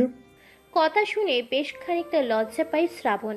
তারপর শ্রাবণ বলে ওঠে, দাদু, তোমরা এইখানে থাকো, এইখানে তোমরা পুরোপুরি সেফ। আমি যে শহরে এসেছি সেটা যেন কেউ জানতে না পারে। আমার পরিচয় কেউ জানতে পারবে না যতক্ষণ না আমি দিচ্ছি। তারপর শ্রাবণ আর কোনো কথা না বলে শ্রাবণ বেরিয়ে পড়ে তার নিজের গন্তব্যের উদ্দেশ্যে। পকেট থেকে ফোনটা বের করে শ্রাবণ বলে ওঠে কোনো এক ব্যক্তিকে, জাসমিন, কোথায় আছো তুমি? পুরো সিসিটিভি ফুটেজগুলো চেক করো। দরকার হলে প্রয়োজন পড়লে পুরো টিমকে নিয়ে আসো। তবু আমার চাই। ওকে বস, ঠিক আছে, আমরা দেখছি ব্যাপারটা। প্রতিটা সিসিটিভি ফুটেজ আমরা কালেক্ট করেছি। কয়েকটা সিসিটিভি ফুটেজ আমরা হ্যাক করে নিয়েছি রাস্তার পাশে, যেগুলো ছিল শুরু থেকে। সমস্ত সিসিটিভি ফুটেজ এক করতে কয়েকদিন সময় লাগবে। সেটা বড় কথা নয়, বড় কথা হলো আমার লাগবে। ওকে বস, সময় হলে আপনাকে আমরা জানিয়ে দেব, তখন চেক করে নেবেন। তারপর আর কোনো কথা না বলে ফোনটা কেটে দেয় শ্রাবণ। দেখতে দেখতে 2 দিন কেটে যায়। এর মধ্যে অনেকবার দেখা করতে গিয়েছে আলতাফ হোসেন আর মির্জা সাহেব চৌধুরীর বাড়িতে, কিন্তু কারোর কোনো হদিশ খুঁজে পায়নি। মায়া তার দাদু বসে আছে।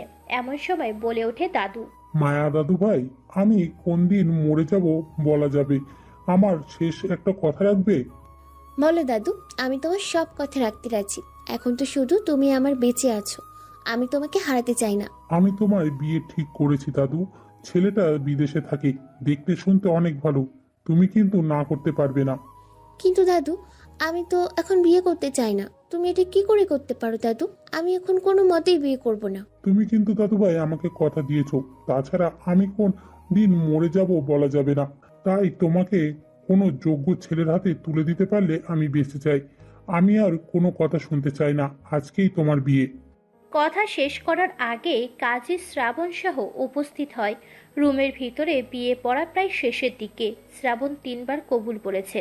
কোনো মতে কবুল বলতে চায় না মায়া। মায়া শুধু মনে মনে ভাবছে, চিনি না জানি না অপরিচিত একটা ছেলেকে হুট করে কি করে বিয়ে করতে পারি আমি দাদু? এটা আমার সাথে কি করে করতে পারো? তখন মায়ার ভাবনাকে ভেঙে গুড়িয়ে একাকার করে দিয়ে দাদু বলে ওঠে, কাজী সাহেব, বিয়ের কাজ সম্পূর্ণ করুন দ্রুত। দাদু ভাই কবুল বলে দাও। কবুল কবুল কবুল। একদমে 3 কবুল বলে বিয়ে সম্পন্ন করে। বিয়ে সম্পন্ন হওয়ার শেষ মুহূর্তে সেখানে এসে হাজির হয় আলতাফ হোসেন আর তার ছেলে আলম এবং তার ভাই মির্জা সাহেব। আলতাফ সাহেব আস্তে আস্তে বলে ওঠে, আঙ্কেল, এটা আপনি কি করলেন? আপনি মায়ার সাথে বিয়ে দিয়ে দিলেন। ওর বাবা আর আমি ঠিক করেছিলাম আমার ছেলে আলমের সাথে ওর বিয়ে দেব। এছাড়া আপনার সাথে আমার কথা বলেছিলাম, আর আপনি কিনা এটা হয় না আঙ্কেল, এই বিয়ে আমরা মানি না। তোমার মানা না মানাতে আমার কোনো কিছু যায় আসে না।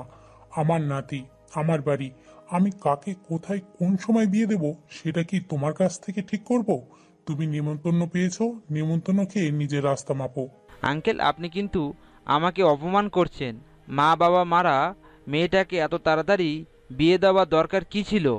আলতাপ, যেটা করেছি সেটা আমি বুঝে শুনেই করেছি। তুমি এত জ্ঞান না দিয়ে এই জ্ঞানটা জমা রেখে নিজের কাজে ব্যয় করো। কাজটা আঙ্কেল আপনি ভালো করলেন না। এর পরিণাম কতটা ভয়ঙ্কর হতে পারে আপনি ভাবতে পারছেন না। এই বলে সেখান থেকে বেরিয়ে পড়ে আলতাফ হোসেন এবং তার ছেলে ভাই। এদিকে শ্রাবণ আর মায়াকে নিয়ে গল্পগুজব করতে থাকে, একে অপরের সাথে পরিচয় করিয়ে দিতে থাকে। মায়া শ্রাবণকে দেখে কেমন যেন তার কাছে লাগে। শ্রাবণকে দেখতে বেশ ভয়ঙ্কর লাগে, কেননা বিদেশিদের মতো তার শরীরের গঠন, হাবভাব, এমনকি চেহারা। কোনোভাবেই তার বিয়েটা কেন মেনে নিতে পারে না মায়া। সে ভাবতে পারে না অপরিচিত একটা ছেলেকে সে বিয়ে করেছে। এর মধ্যে তার দাদু বলে ওঠে, কালকে তোমাদের হানিমুনে যাওয়ার জন্য আমি টিকিট কেটেছি, তোমরা কালকে হানিমুনে যাবা। কিন্তু দাদু, এত তাড়াতাড়ি এত কিছুর প্রয়োজন ছিল না। সবেমাত্র বিয়ে করলাম, কয়েকদিন পর গেলে মনে হয় ভালো হতো। দেখো, আমি যেটা ভালো মনে করেছি সেটাই করেছি। আমার কথার উপরে আশা করি তোমরা কথা বলবে না। দাদু ভাই, তোমার কি মত? আমি কি বলবো দাদু, আমার বলার কিছু আছে? তুমি যেটাই বলবে আমি সেটাই রাজি। দাদু ভাই, তুমি কি আমার উপরে রেগে আছো? দেখো শ্রাবণ কিন্তু খুব ভালো ছেলে। তোমার এমনটা কেন মনে হচ্ছে দাদু? আসলে হঠাৎ করে বিয়ে করলাম তো, তাই হয়তো নার্ভাস লাগছে। তাছাড়া কোনো কিছু নয়, আমরা কালকে হানিমুনে যাব। তারপর তারা আর কোনো কথা না বলে তাদেরকে রুমে যেতে বলে। মন্তাজ চৌধুরী নিজের রুমে চলে যায়। এদিকে শ্রাবণ আর মায়া নিজেদের রুমে যায়। সেখানে গিয়ে শ্রাবণ কোনো কিছু বলে ওঠার আগেই মায়া বলে ওঠে, দেখুন, আমি আপনাকে স্বামী হিসেবে মেনে নিতে পারছি না। আমার উপরে স্বামীর অধিকার খাটাবেন না। আমি এখন বিয়ে করতে চাইনি, শুধু দাদুকে বাঁচানোর জন্য বিয়ে করেছি। দাদু অসুস্থ, আমি তার কথাতে রাজি না হলে হয়তো দাদুর ক্ষতি হয়ে যেত, তাই দাদুর কথা রাখতে বিয়ে করেছি। মায়ার কথা শুনে এবার শ্রাবণ কেমন যেন এক রহস্যময় ঘোর লাগাময় হাসি দিয়ে বলে ওঠে, শ্রাবণকে আপনি হয়তো এখনো চিনতে পারেননি। সবেমাত্র দেখা, কয়েকদিন আমার সাথে থাকেন, আমাকে চিনতে পারবেন। শ্রাবণ আর 5টা ছেলের মতো না। শ্রাবণ শুধু ভিন্ন নয়, একদম অন্যরকম। এই বলে এক মুচকি হাসি দিয়ে সেখান থেকে বেরিয়ে পড়ে কোনো এক অজানা গন্তব্যের উদ্দেশ্যে। রাত 12টা বাজে। পুরো পরিবেশটা একদম নিস্তব্ধ ও শুনশান করে সাজিয়ে রেখেছে শ্রাবণ। রুমের ভিতরে প্রবেশ করতেই তাদের সিসিটিভি ক্যামেরার হেড কমান্ডো জেসমিন বলে ওঠে, স্যার স্যার, আপনার কথা মতো আমরা সকল ফুটেজ একত্রে মিলিয়েছি এবং সেখানে দেখতে পেয়েছি মমতাজ সাহেবের ছেলের বন্ধু আলতাফ হোসেন ও তার পুরো পরিবার হত্যাকাণ্ডের সাথে জড়িত আছে। কালো মুখোশ এবং কালো পোশাকধারী ব্যক্তিগুলো হচ্ছে তারা 3 জন, বাকিগুলো ভাড়াটে গুন্ডা। একজনকে প্রায় 3 থেকে 4 লক্ষ টাকার বিনিময়ে এখানে ভাড়া করে নিয়ে এসেছে, কেননা এগুলো হচ্ছে সব সাবসুডার। আর হ্যাঁ স্যার, তাদের মধ্যে থেকে 3 জন ছেলেকে আমরা এখানে তুলে এনেছি। ওকে, বেস্ট অফ লাক। খুব সুন্দর কাজ করছো। এখন শুধু আমাকে ছেলেগুলোর কাছে নিয়ে যাও। তাদের পেট থেকে আমি সমস্ত কথা বের করতে চাই, জানতে চাই এর পেছনে মূল উদ্দেশ্য কী। ওকে স্যার, ঠিক আছে। এরপর বন্ধ একটা রুমে নিয়ে যায় শ্রাবণকে। সেখানে অত্যাচার ও টর্চার করার জন্য রাখা আছে বিভিন্ন ধরনের অস্ত্র, সরঞ্জাম ও যন্ত্রপাতি। এই অস্ত্রগুলো যখন ইউজ করবে তখন এক একটার নাম উল্লেখ করে দেব। শ্রাবণ রুমের ভিতরে প্রবেশ করতেই ছেলেগুলোর উদ্দেশ্যে বলে ওঠে, তোরা কে সেটা আমার জানার প্রয়োজন নেই। তোরা কেন এখানে এসেছিস সেটাও আমার প্রয়োজন নেই, কেননা আমি আগে থেকে সবটা জানি। তোরা যার হয়ে কাজ করছিস তার মূল উদ্দেশ্যটা কি সেটা শুধু বল, যদি প্রাণে বাঁচতে চাস। শ্রাবণের কথা শুনে ছেলেগুলো হাসতে থাকে। ছেলেগুলোর হাসি যেন শ্রাবণের ভালো লাগেনি।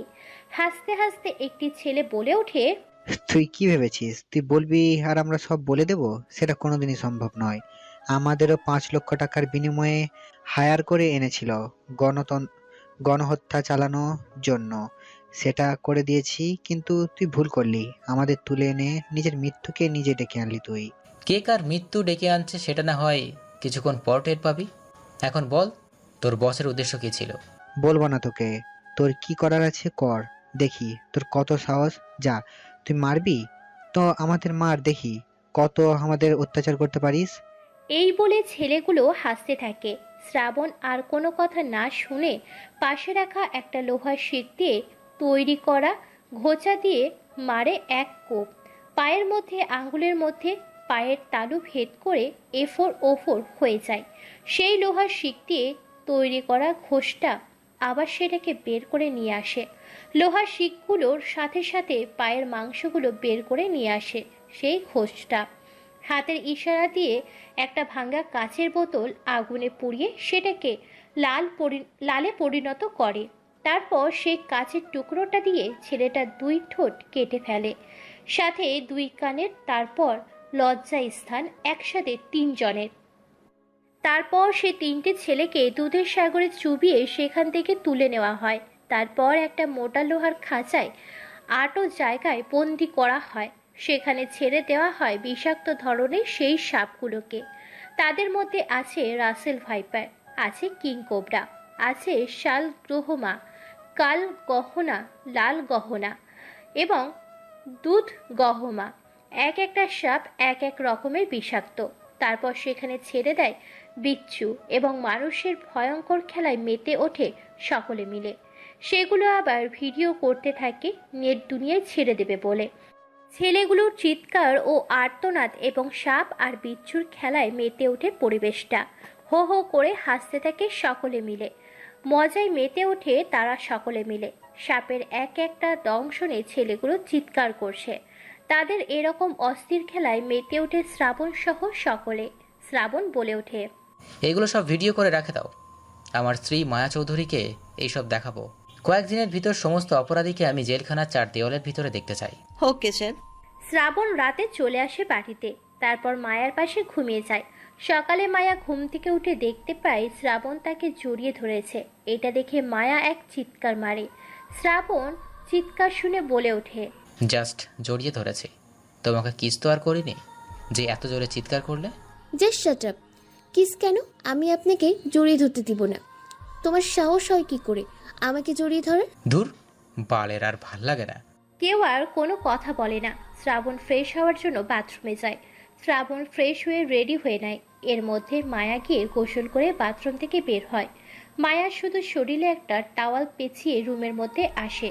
মায়া মনে করেছিল এখনো অবিবাহিত আগের মতোই আছে। সে ভুলে গিয়েছিল সে এখন বিবাহিত, তার রুমেও একজন থাকে। যখন সে তার শরীর থেকে টাওয়ালটা খুলতে যাবে তখনই আয়নায় দেখতে পায় শ্রাবণকে। শ্রাবণ তাকিয়ে আছে এক দৃষ্টিতে তার দিকে। এটা দেখে মায়া মারে এক চিৎকার আর বলে ওঠে, আপনার লজ্জা করে না অসহায় একটা মেয়ের দিকে এভাবে তাকিয়ে থাকতে? যেভাবে দেখছেন তাতে তো মনে হচ্ছে জীবনেও নিজের চোখ দিয়ে কোনো মেয়েকে দেখেননি। হাজার হাজার মেয়ে দেখেছি এবং মেয়েদেরকে আমার সাথে ঘষা মেশাও করতে দেখেছি, বাট এভাবে তো কোনোদিন দেখিনি, আজকেই প্রথম। তবে যাই বলো, দেখতে কিন্তু ওয়াও। এইটা বলে হাসতে হাসতে সেখান থেকে বেরিয়ে পড়ে এয়ারপোর্টের উদ্দেশ্যে। 3 জন গাড়িতে করে যাচ্ছে। সামনে 2টা বডিগার্ড ভর্তি গাড়ি, পিছনে 2টা ভর্তি গাড়ি। এখনো রেগে আছে মায়া শ্রাবণের উপরে। শ্রাবণ শুধু হেসে চলেছে, মায়ার দিকে তাকিয়ে মুচকি মুচকি হাসে। হঠাৎ করে 4টা বুলেট এসে লাগে গাড়ির কাচের উপরে। কাচগুলো না ভাঙলেও গাড়িতে বেশ ভালোই আঘাত করে। হঠাৎ এমন হওয়াতে কোনো কিছু বুঝে ওঠার আগেই একটা বুলেট এসে লাগে মোন্তাজ সাহেবের কাঁধের উপরে। মোন্তাজ সাহেব চিৎকার দেয় আর সেখানেই জ্ঞান হারিয়ে ফেলে। এটা দেখে গাড়ি থেকে নামে শ্রাবণ। তারপর কে গুলি চালিয়েছে তার উৎস খুঁজতে থাকে। এমন সময় দেখতে পেল সেদিকে গুলি করে প্রায় 5 মিনিটের মধ্যে প্রায় 8 থেকে 10 জনের লাশ ফেলে দেয়। বাকিগুলো পালিয়ে যায় নিজেদের জীবন নিয়ে। দ্রুত হাসপাতালের উদ্দেশ্যে পাঠিয়ে দেয় মোন্তাজ সাহেবকে বডিগার্ডগুলোর মাধ্যমে। আর মায়াকে নিয়ে সেখান থেকে নিয়ে গিয়ে বাড়ির মধ্যে একটা গোপন আস্তানায় বন্দি করে রাখে এবং সিকিউরিটি গার্ডগুলোকে বলে দেয় যেন কেউ ভিতরে না ঢুকতে পারে। অপারেশন চলছে হসপিটালে। অপারেশন থেকে বের হয়ে ডাক্তার ম্যাম বলে ওঠে, শ্রাবণ সাহেব তেমন কিছু ক্ষতি হয়নি, তবে এবারের মতো উনি বেঁচে গেছে। ওনাকে খুব সাবধানে রাখবেন, কেমন? ওকে ডাক্তার সাহেব, আমি ওনাকে নিয়ে গেলাম আর ওনাকে এখানে রাখা যাবে না। ওনার বিপদ আছে। ওনার প্রয়োজনীয় জিনিসগুলো আপনি রাতের আঁধারে গোপনে আমাকে দিয়ে আসবেন। ওকে ঠিক আছে শ্রাবণ সাহেব। খুব সতর্কতার সাথে রাতের আধারে সেখান থেকে নিয়ে যায় মোন্তাজ সাহেবকে। সবাই মৃত বলে জানে, কেননা শ্রাবণ একটা লাশকে লাশের কারখানা থেকে নিয়ে এসে মোন্তাজ সাহেব বলে চালিয়ে দেয়। প্রেস মিডিয়ার সামনে সারা বিশ্বের মানুষরা জানে মারা গেছে। এখন শুধু বেঁচে আছে মায়া একাই। শ্রাবণকে বারবার খুনি বলে গালি দেয়। শ্রাবণ সে আর সহ্য করতে পারে না। এদিকে শ্রাবণ সকল প্রমাণ এক এক করে একত্রিত করে এক জায়গা করে মায়াকে দেখাবে বলে। অন্যদিকে আলতাফ হোসেন জোর করে বাড়ির ভিতরে প্রবেশ করে। সিকিউরিটি গার্ডগুলো বাধা দিলেও বাধা উপেক্ষা করে ভিতরে ঢুকে দরজা বন্ধ করে দেয়। ভিতরে গিয়ে মায়ের সাথে কথা বলে। সেখানে বলে ওঠে আলতাফ হোসেন, মায়া, তুমি কোথায়? বেরিয়ে আসো, তোমাকে আমি নিয়ে যেতে এসেছি। শ্রাবণ তোমাকে বাঁচতে দেবে না। তোমার সকল সম্পত্তি পাওয়ার জন্য শ্রাবণ তোমার পুরো পরিবারকে খুন করেছে গোপনে, আর চালিয়ে দিয়েছে অ্যাক্সিডেন্ট বলে। আঙ্কেল, এসব আপনি কি বলছেন? শ্রাবণ যদি এসব করে তাহলে ওকে আমি ছাড়বো না, কিন্তু শ্রাবণ যে এসব করেছে তার প্রমাণ কি? এই নাও মা, দেখো আমি তোমার জন্য প্রমাণ নিয়ে এসেছি। দেখি। তারপর এডিট করা কিছু ভিডিও আর পিক দেখায়, সেগুলো বিশ্বাস করে নেয়। মায়া কাঁদতে থাকে আর বলতে থাকে সে শ্রাবণকে মেরে ফেলবে। আলতাফ হোসেন সুযোগে বলে ওঠে, দেখো মা, আমি তোমাকে একটা বুদ্ধি দিচ্ছি। আজকে রাতে ওকে মেরে ফেলবো। তুমি আজকের ওর সাথে ঘনিষ্ঠ হবা। ওকে তোমার প্রতি আকর্ষণ দৃষ্টিশক্তি তোমার দিকে যেন দেয়। তুমি যে করেই হোক ওকে তোমার মায়ায় ফেলবে, যেন ও বিশ্বাস করে তুমি ওকে সত্যিই স্বামী হিসাবে মেনে নিয়েছো। তুমি ওর সাথে মেলামেশা করবা। এরপর যখন সে তোমার সাথে মেলামেশা করতে আসবে তখন তুমি তাকে ঘুমের ঔষধ দিয়ে দুধ খাওয়াবা। তারপর সে দুধ খাওয়ার পরে ঘুমিয়ে যাবে, আর তারপর তাকে চেয়ারের সাথে বেঁধে এখান থেকে সিকিউরিটির চোখ ফাঁকি দিয়ে নিয়ে যাব তুর পাহাড়ে, যেখানে মশা নবীর সাথে তুর পাহাড়ে দেখা করেছিলেন। সেখানে নিয়ে গিয়ে চেয়ার সহ উপর থেকে নিচে ফেলে দেব, আর তোমার পরিবার হত্যার প্রতিশোধ নেব। ঠিক আছে আঙ্কেল, আমি আজকে তার রোগের পূর্ণ হব, তবুও তাকে আমি পৃথিবী থেকে সরিয়ে দিব। আমি আমার বাবা মার খুনের প্রতিশোধ নিতে আমার সব কিছু বিলিয়ে দিতে রাজি আছি। তারপর আলতাফ সাহেব সেখানে আর কোনো কথা না বলে বেরিয়ে পড়ে। রাত 10টা বাজে। বেশ রূপবতী গুণবতী অপসরী সুহাসিনী জান্নাতের হুরপরির মতো সেজে গুজে খাটের উপর বসে আছে। পরনে তেমন কোনো কিছুই নেই। কালো রঙের একটা নাইট ড্রেস পরে আছে মায়া। চুলগুলো খোপা করে গাঁদা ফুল বেলি দিয়ে সুন্দর করে সাজিয়েছে। রুমের ভিতরে শ্রাবণ ঢুকতেই ক্রাশ খায়। শ্রাবণ মুচকি হেসে বলে ওঠে, কি ব্যাপার ম্যাম, আজকে তো সাজুগুজু করে? আমি তো এইসব দেখে কন্ট্রোল হারিয়ে ফেলবো। আমি কি কাউকে মানা করেছি আমার কাছে আসতে? আমি কি ভালোবাসার যোগ্য না? আমিও চাই আমার স্বামীকে ভালোবাসতে, কিন্তু আমার স্বামী তো আমাকে ভালোবাসে না। যদি ভালোবাসো তাহলে সত্যি সে আমাকে আজকে এ রাতে ভালোবাসা দিচ্ছে। সত্যি? তিনি সত্যি, কিন্তু একটা শর্ত আছে। আমার কাছে আসতে হলে আগে এই দুধটা খেতে হবে, কারণ কোনো কিছু করার আগে একটু মধু মিষ্টি মুখ করতে হবে না? ওকে, ঠিক আছে। শ্রাবণ দুধটা খেয়ে নেয়। তারপর মায়াকে কোলে তুলে নিয়ে খাটের উপরে রাখে।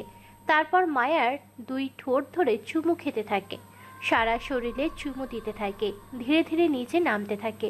এমন সময় তার চোখ বন্ধ হয়ে আসতে থাকে।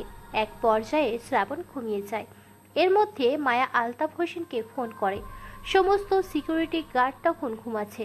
সবার চোখে ফাঁকি দিয়ে শ্রাবণকে তারের সাথে বেঁধে নিয়ে হেলিকপ্টার করে তুর পাহাড়ে নিয়ে আসে। তারপর শ্রাবণের চোখে জল ছিটিয়ে দেয়।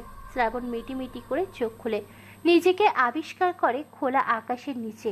এটা দেখে শ্রাবণ বলে ওঠে, এ কি, আমি এখানে কি করে? আমি তো রুমের মধ্যে। তখন কারোর হাসির আওয়াজ কানে আসে।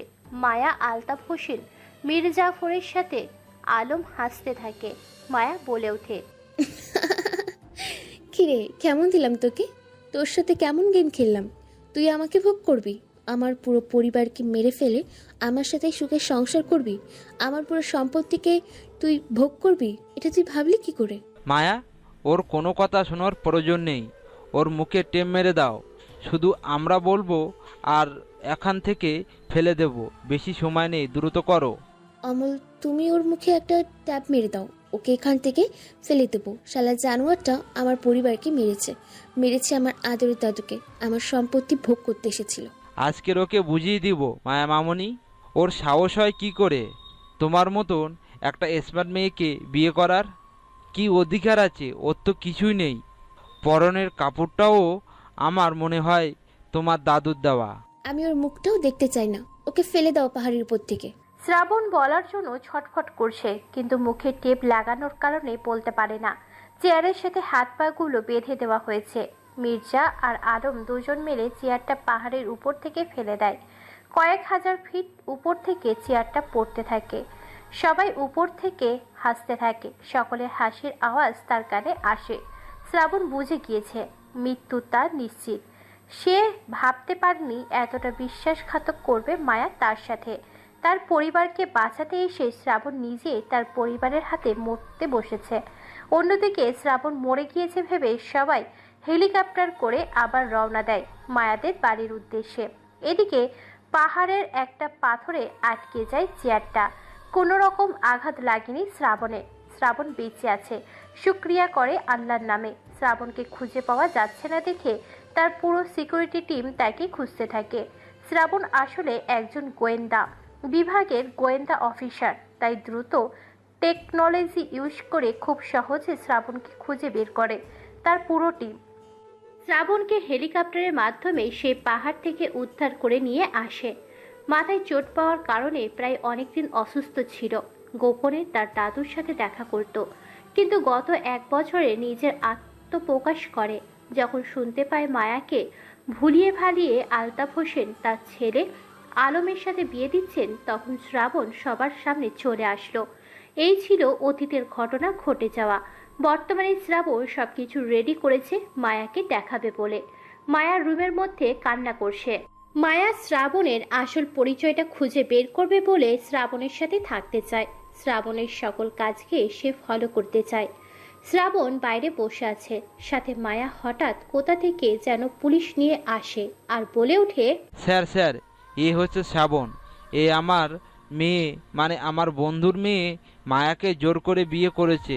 একে গ্রেপ্তার করুন। কি মায়া চৌধুরী, আপনাকে শ্রাবণ জোর করে বিয়ে করেছে? না, আমি ওকে নিজে থেকে বিয়ে করেছি। শ্রাবণ আমাকে জোর করেনি। আঙ্কেল, আপনি ভুল করেছেন। আপনি চলে যান। আমি শ্রাবণকে ভালোবেসে বিয়ে করেছি। আমি শ্রাবণের সাথে থাকতে চাই। ধুর মিয়া, পেঁচাল করার সময় পান না। আর এখানে আপনি একমত থাকবেন না। ওনাদের স্বামী স্ত্রী সুখে আছে, শান্তিতে আছে। আপনি ওনাদের মাঝে কাবাব মে হাড্ডি হতে আসবেন না। যদি আর ওনাদের বিরক্ত করেন তাহলে আপনাকে আমরা গ্রেপ্তার করব। শ্রাবণ অবাক মায়ের আচরণে। তারপর আলতাফ হোসেন সহ পুলিশগুলো চলে যায়। শ্রাবণ অবাক হয়। শ্রাবণ ঠিক করেছে মায়াকে সব সত্যি ঘটনা বলে দেবে, তাই মায়ার হাত ধরে টানতে টানতে নিয়ে যায়। চারিদিকটা অন্ধকার। মায়া শুধু বারবার বলছে তাকে কোথায় নিয়ে যাচ্ছে শ্রাবণ। শ্রাবণ কোনো কথা বলে না। একটা ডয়ারের দরজা খুলে সেখানে মায়াকে জোরপূর্বক ঢুকে সিঁড়ি দিয়ে নিচে নামাতে থাকে। তারপর আবার একটা জানালা খুলে সেই জানালার ভিতরে ঠিক তাদের বাড়ির মতো। মাথাটা ঘুরিয়ে দেখতে পায় তার ডান পাশে কেউ একজন শুয়ে আছে। মায়া সেদিকে গুটি গুটি পায়ে এগিয়ে গিয়ে বিছানার উপর থেকে চাদরটা সরিয়ে দিতেই চমকে ওঠে, কারণ সেখানে দেখতে পায় তার দাদু শুয়ে আছে খাটের উপরে। মায়া দেখে বলে ওঠে, দাদু, তুমি বেঁচে আছো? সত্যি দাদু? হ্যাঁ দাদু ভাই, আমি এখনো বেঁচে আছি। তাহলে তুমি আমার সাথে যোগাযোগ করনি কেন? অনেক কাহিনী, সবটা জানতে পারবি। শ্রাবণ, প্রমাণগুলো দেখা। তারপর শ্রাবণ শুরু থেকে শেষ পর্যন্ত এক এক করে সকল ভিডিও দেখায়, কি করে তার বড় চাচা ও চাচি এবং তার ছোট ভাইকে মেরেছে, তার বাবা মা সহ তাদের পরিবারের অন্যান্য ব্যক্তিগুলোকে মেরেছে। সবটা দেখে অবাক হয়ে যায় মায়া। মায়া বলে ওঠে, তার মানে এসব আলতাফ হোসেন আঙ্কেল করেছে? আর দাদু ভাই, তুই এতদিন শ্রাবণকে ভুল বুঝেছিস। আসলে শ্রাবণ কোনো মাফিয়া বা গুন্ডা নয়। সে হচ্ছে লন্ডনের একজন সুপার সাইবার পুলিশ। তুই যে এতদিন ওর আশেপাশে লোকগুলোকে দেখছিলি, সেগুলো প্রত্যেকটা হচ্ছে এক একজন গোয়েন্দা বিভাগের পুলিশ অফিসার। শ্রাবণের বাবা হচ্ছে আমাদের বুলেট সাহেব। আমি তাকে অস্ট্রেলিয়ায় পাঠিয়েছিলাম লেখাপড়া করতে। সেখান থেকে সে দেশ ট্রান্সফার করে এখানকার পুলিশ অফিসার হয়ে যায়। আমরা সবকিছু হারিয়ে ফেলার পর তাকে এখানে নিয়ে আসি আর প্ল্যান করে তোমার সাথে বিয়ে দিয়ে দেই, যাতে আমাদের সকল সম্পত্তি বাঁচাতে পারি আলতাফের হাত থেকে।